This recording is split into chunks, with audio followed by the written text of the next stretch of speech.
Somehow in all my years of making vegan meats, I'd never heard of Kao Fu, and judging by a poll from this community, 97% of you all hadn't either. Kao Fu is yeast leavened seitan used in Chinese cuisine. It has incredible texture, soaks up flavor, and is relatively easy to put together. So I'll show you how to make this, and then we'll try 3 different uses to see how far we can push this protein. Disclaimer, I am not an expert, so I've linked to those who are in the description. Now let's go get it. Start by grabbing 2/3 cup slightly warm water, popping in 1/4 teaspoon yeast and an 1/8 teaspoon sugar. Mix that up, and then to a mixing bowl add 1 cup or 130 grams of vital wheat gluten, and then mix in your yeast, sugar, water we just made. Since I used slightly warm water, the gluten stuck to my bowl a bit. This is why I always tell you to use cool water in my other recipes. Once the dough is fully mixed, it also left behind some gluten flour, so if it does that for you, don't worry. I worried about that for you while I was making this video, and it turned out fine. At the end of the mix, I squeezed it together into a ball. I didn't like the way it looked, so I developed the gluten a little bit more by folding the rough edges into each other, and making a more cohesive ball by stretching those edges together and making the top taut. Now grab another bowl and use that to let it rest for 2 to 3 hours to let the yeast work its magic. I like to write the starting time on my wrap because sometimes I done forget things like that. After 2 hours rest in a 67 degrees Fahrenheit or 19 Celsius room, it looked like this. Maybe 1.5 times its size, so if you proof in a warmer or cooler room, it will vary. By the way, I found that this recipe is very forgiving with this stage, as long as later you cook it to temp. Remove it from the proofing bowl, which for me is also my steaming bowl to save dishes. Spray it with oil so we can get it out later. Now he's ready for spa time in the steam bath. To an already steaming steamer, add your bowl with the dough, cover, and then turn the heat to medium-low. I like to then pop a spoon in there just to vent it a little. If he gets too angry, like he's doubling in size, just take the lid off for like 10 to 30 seconds to let him calm down. After the 30-minute steam is up, remove the spoon and take it away from the heat, leaving the lid on for 20-ish minutes. I think I left the lid on this one for about 30 on accident, so longer is probably fine. Fresh out of the steamer, when you take it out of the bowl, it should hold its shape and it should be getting just a little jiggy with it. It should be springy but firm, but not tacky, sticky, or soft. If it is tacky, it is likely not done. Steam them for a little bit longer. So this is what it looks like when you don't cook it to temp. You can see it just sort of sunk in and the outside is tacky and it's sticking to the bowl. Okay, back to the good one. Let's let this rest overnight. Okay, it's the next day, let's have a look. You'll notice that it shrunk quite a bit and became less porous. This is critical to getting the texture that I at least desire. You should be able to squeeze it and have it spring back to its OG shape. So we're gonna prep and test these in 3 different size cuts to see what's the best. First up, let's make a barbecue sandwich using small strips like the size of soy curls.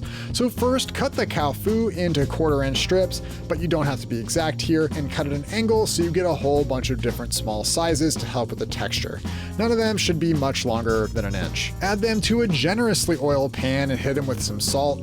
Remember, there are no seasonings or fats in the Kao Fu base recipe, so we need to add it all during the final prep, which is now. Because of this, you can be more generous with your seasonings than normal. This goes for all of the recipes. Once they sizzle for a little and start to get browned, add in your barbecue sauce. Now get that hot. I like to let the sugar caramelize for a bit, constantly stirring. This maybe only took 1 to 2 minutes. Then mayo and pickle up a toasted bun. Add in a generous amount of your barbecue Kao Fu.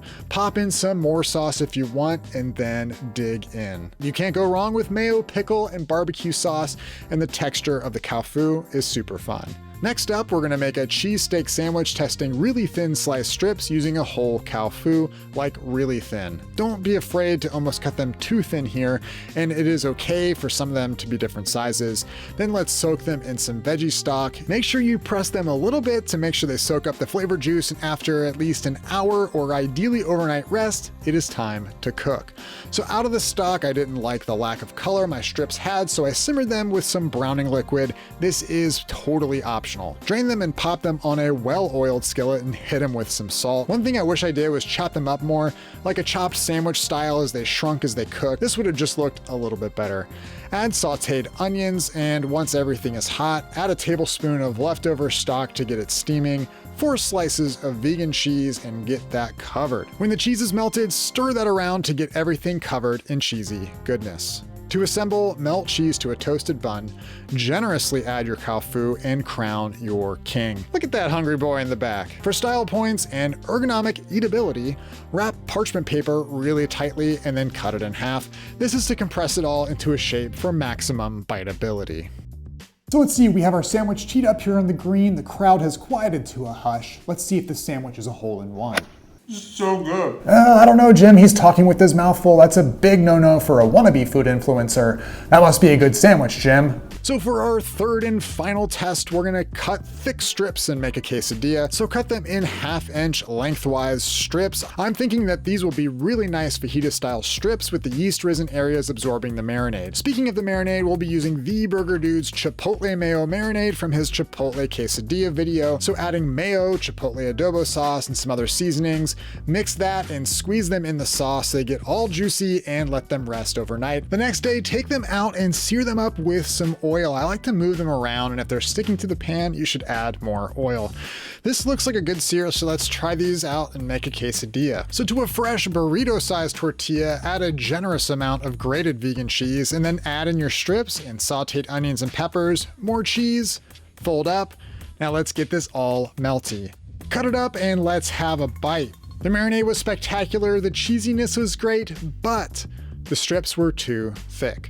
I won't be cutting these this thick again. So after these 3 experiments with the small strips in the barbecue sandwich, the thin strips in the cheesesteak, and the thick strips in the quesadilla, I would recommend using them in very thin strips like the size of soy curls that we used in the barbecue sandwich, or chopping it up like a chopped sandwich and marinating that with a sauce. So the way I'm currently thinking about Kao Fu in my cooking is subbing it for the uses I would use for soy curls. And there are of course traditional uses, which I've linked below, one of which came from someone in the community. If you experiment with me on this, I would love to know how it goes, and until next time y'all, be nice to each other and keep cooking.